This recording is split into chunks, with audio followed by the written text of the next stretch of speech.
Nvidia Corp. and Advanced Micro Devices Inc. have agreed to remit 15% of their earnings from chip sales in China to the U.S. government.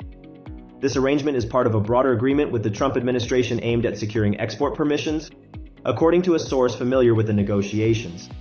Under the deal, Nvidia will allocate 15% of its revenue from the H20 chips sold in China, while AMD will contribute an equivalent portion from its MI308 chip sales, the source said. The individual requested anonymity due to the confidential nature of the discussions. The Financial Times was the first to report on this development.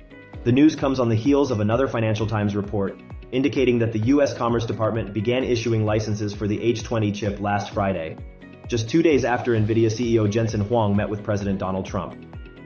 Earlier this year, the Trump administration halted the export of certain high-end chips to China amid escalating trade disputes between the two nations. A spokesperson for Nvidia stated that the company complies with U.S. export regulations.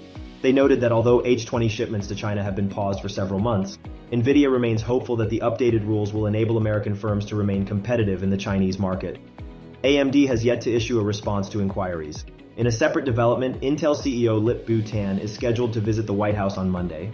This follows President Trump's recent call for his removal due to concerns over his connections to Chinese enterprises, according to a Sunday report by the Wall Street Journal. Ultimately, this deal shows that U.S. trade policy is continuing to evolve in a very significant way, with direct financial implications for major corporations. We'll be watching to see how this story develops and what it means for other companies operating in China.